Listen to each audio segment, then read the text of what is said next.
सबसे पहले तो रक्षाबंधन के बाद आपका ये पहली वार्ता में बहुत बहुत स्वागत।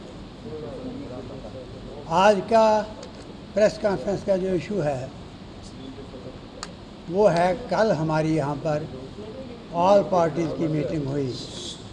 डोगरा सदर सभा की तरफ से हमने सब नेताओं को रिक्वेस्ट की थी कि इस वक्त जम्मू कश्मीर के अंदर और ख़ासकर सूबा जम्मू के अंदर जो माहौल है वो ठीक नहीं है।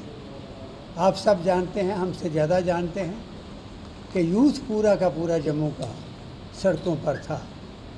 और इशू क्या था?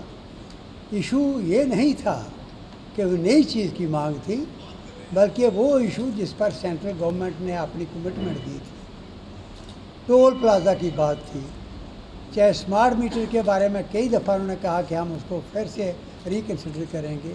प्रॉपर्टी टैक्स के बारे में कहा। ये सब वो चीज़ें थी जिन पर चर्चा चल रही थी और गवर्नमेंट ने एक दिन नहीं कई दफ़ा कई दिनों ये डिफरेंट स्टेटमेंट्स दिए उसके बारे में।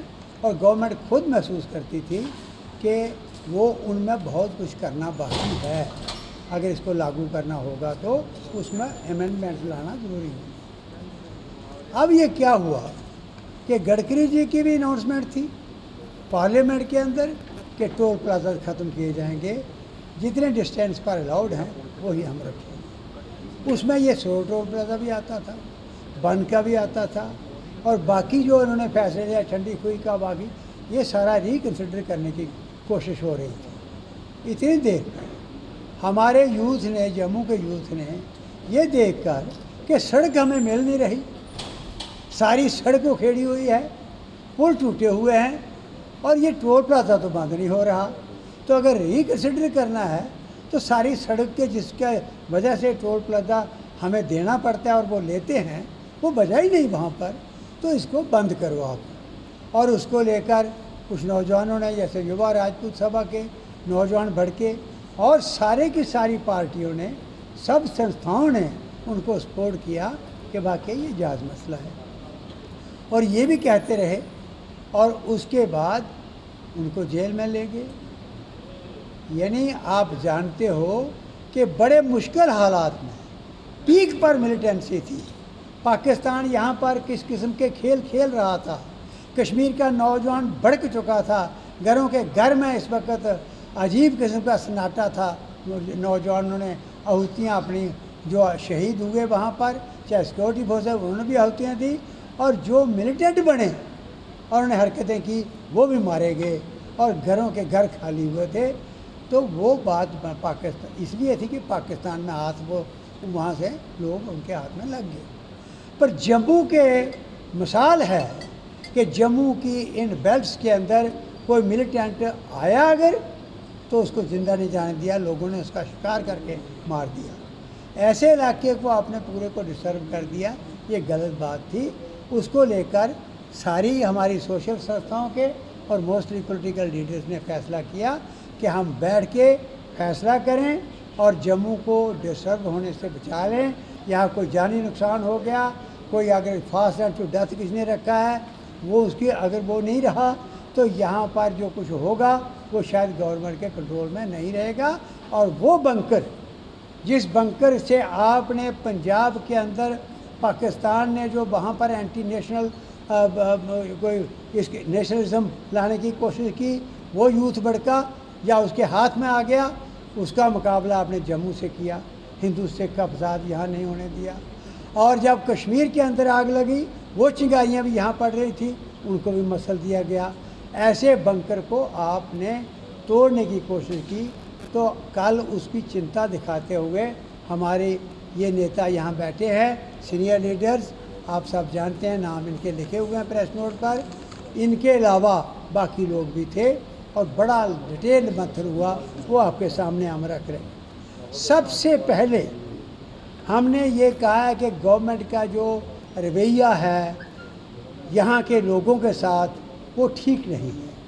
वो एक बड़ी कोऑपरेशन दोनों साइड से होनी चाहिए थी, जिस के लोगों ने काम किया वो इस माहौल में नहीं लगा। तीसरा, ये जो टोल प्लाज़ा वाला मसला है, ये फ़ौरन गवर्नमेंट ने कभी लड़कों को जेल में ले जाना, कभी छोड़ना, इस तरीके से करना, वो नहीं। इन चीज़ों को छोड़ दो आप, इस टेस्ट में मत डालो लोगों को। हम हमारी सब लोगों की, सब नेताओं की जो हमारे सामने बैठे हैं, ये डिमांड है कि फ़ौरन टोल प्लाज़ा बंद करो। जब तक आपके रूल्स के मुताबिक टोल लेना नहीं बनता तब तक टोल नहीं लेना चाहिए। और यूथ जो फास्ट एंड टू डेथ पर था, कईयों का आपने कल कईयों के जो वो फास्ट वगैरह ख़त्म करवाए, लेकिन कुछ लड़के अभी भी हॉस्पिटल के अंदर हैं। अगर उनका कोई नुकसान हो जाता है तो बिल्कुल क्लियर कट रिस्पॉन्सिबिलिटी गवर्नमेंट की होगी। इसलिए ये फ़ौरन फैसला करें और उनके लिए पूरा इंतज़ाम करें कि उनका कोई जानी नुकसान ना हो। हमें इस बात की चिंता है। जो बिजली के स्मार्ट मीटर लगाए जा रहे हैं, मेरे साथियों, आप तो पत्रकार बंधु हो, आपसे ज़्यादा कोई नहीं जानता।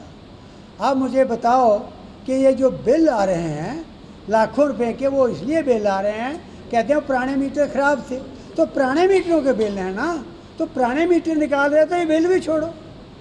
अगले जो है मीटर टेस्ट करके लगाओ ताकि किसी के साथ ज़्यादती ना हो। ये भी हमने सब पार्टियों के सब नेताओं ने वहाँ पर यूनानिमस फैसला किया है कि गवर्नमेंट से मांग की है कि ये मीटर टेस्ट करो, उन्होंने वायदा किया है।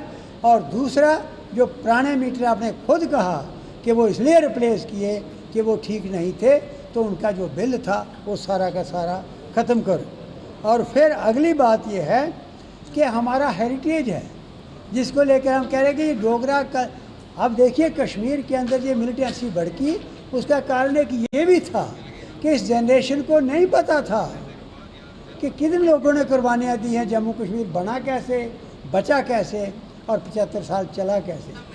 तो वो इंस्पायर करता है इतिहास, तारीख, वो इंस्पायर करती है हेरिटेज, वो आपने गायब कर दी, उसकी तरफ ध्यान है। ऐसे ही सबसे बड़ा हेरिटेज जम्मू कश्मीर का मुबारक मंडी हेरिटेज है। वहाँ ये पता लगा कि उन्होंने एक्सप्रेशन ऑफ इंटरेस्ट फ्लोट किया और एक पैलेस को, बहुत सुंदर पैलेस को, ये होटल में कन्वर्ट करने की कोशिश कर रहे हैं, जो गलत होगा। प्रोटेक्टेड मॉन्यूमेंट को ये रूल्स के मुताबिक होटल में कन्वर्ट नहीं कर सकते। वो प्रोटेक्टेड मॉन्यूमेंट है, स्टेट प्रोटेक्टेड मॉन्यूमेंट है, डिक्लेयर्ड है, उसको आप ना करिए, उसके लिए रोष है। इसके साथ आपके माध्यम से भी हमने पहले भी कहा, अब हमने विज़िट भी की थी और कल हमारी सब ये नेता बैठे हैं और इन सब ने एक आवाज़ से ये किया फैसला कि वो जो हेरिटेज, जो आर्काइव्स रिपोजिटरी है, उसके अंदर 8 लाख फाइल है, जिसके अंदर चशूल की treaty, Amritsar treaty, Lahore treaty, state बनी कैसे, आज भी किन बुजुर्गों की खोपड़ियाँ आज भी उन बर्फानी पहाड़ों में, वो सारी कहानियाँ वहाँ हैं जिनसे कि इंस्पिरेशन मिलती है। तो वो इतिहास से गायब ना हो जाएं, इसलिए वहाँ से उस आर्काइव को ना छेड़ा जाए, ये भी कल फैसला हुआ। और इसके साथ साथ आपके माध्यम से पहले भी कहा था, लेकिन आज सब पार्टियों के नेता हमारे बैठे हैं, इन सब ने ये फैसला किया कि हम गवर्नमेंट से ये मांग करते हैं कि रणबीर कैनाल, आपको बताया हुआ है, इस धरती पर ऐसी नहर और कोई नहीं है जिसका इतिहास ये है कि डायरेक्ट मिनरल, उसके अंदर पानी के अंदर मिनरल्स हैं, डायरेक्ट ग्लेशियर से पानी आता है। आरएसपुरे की बस बासमती के अंदर जो खुशबू है उस पानी की वजह से है। 64,000 हेक्टेयर ज़मीन ये इरीगेट करता है। दड़ब के पास जो ब्रीच हो चुकी है, ये नहर ख़त्म हो रही है, एनक्रोच हो रही है, पूरे शहर का गंदा पानी जो है गटर खोले हुए हैं इस नहर के अंदर डाल रहे हैं। या हमने मांग की थी कि साबरमती रिवर की तरह आप इसके ऊपर सोलर सिस्टम लगाओ, बिजली भी मिलेगी खुली और यहाँ किश्तियाँ चलती थी, फिर से टूरिस्ट आएगा। ये फ्रिज है बहुत बड़ा कि रेफ्रिजरेटर का काम भी करती है नहर, उसको बचा लो। ये भी कल हमारे इन नेताओं ने, जो ये बातें आम नेता नहीं करते, जिनकी स्टडी है वो जानते हैं, वही करते हैं। और इन सब पार्टियों ने, सब नेताओं ने मिलकर फैसला किया है और ये मांग की है। इसके साथ साथ रामबन डिस्ट्रिक्ट, आप देख रहे हो कि आज हर तीसरे दिन सड़कें बंद, हाईवे बंद हो रहा है, हज़ारों की तादाद में गाड़ियां खड़ी हैं। क्यों बंद हो रहा है? क्योंकि आपने गलत कटिंग की उन पहाड़ों की, और नेशनल हाईवे की प्लानिंग जो असली प्लानिंग होनी चाहिए थी वो एक साइड पर रह गई और वहाँ पर सारे पहाड़ चल पे जो ब्लास्टिंग की उसकी वजह से दरारें आ गई हैं और 300 फैमिली आज भी डिसलोकेट होकर वो उनको इन्होंने गवर्नमेंट ने कहा जाओ आप लोगों के मकानों को किराए पर ले लो, किराया गवर्नमेंट देगी, उनको कोई किराया नहीं मिल रहा और भूख से मरने की स्थिति में इस वक्त लोग हैं। हमारी मांग है कि रामबन के अंदर जो गलतियां हुई हैं इसको पूरी तरह से आप फिर सर्वे कराओ, देखो कहाँ गलती हुई, ठीक करो। ये तो जोशी मठ की तरह पूरे का पूरा ये इलाका जा रहा है, आप पछताओगे, चिल्लाओगे।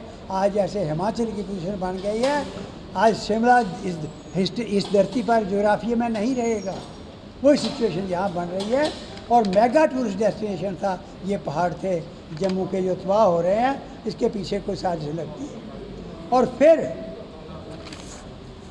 एक हमने ये कहा था, ये जो सारी बातें हैं जो एजिटेट कर रहे हैं लोग, उनके साथ तो बात आप करो, लेकिन जब असेंबली का चुनाव नहीं हुआ है तो उसकी एब्सेंस में आपके पास ये डेमोक्रेटिक सेटअप, कोई अफसर ये कहे कि लोग मेरे पास चल के आए तो गलत है, मालिक ये हैं, हाँ ये तनख्वाहें दे रहे हैं अपने टैक्स लेकर।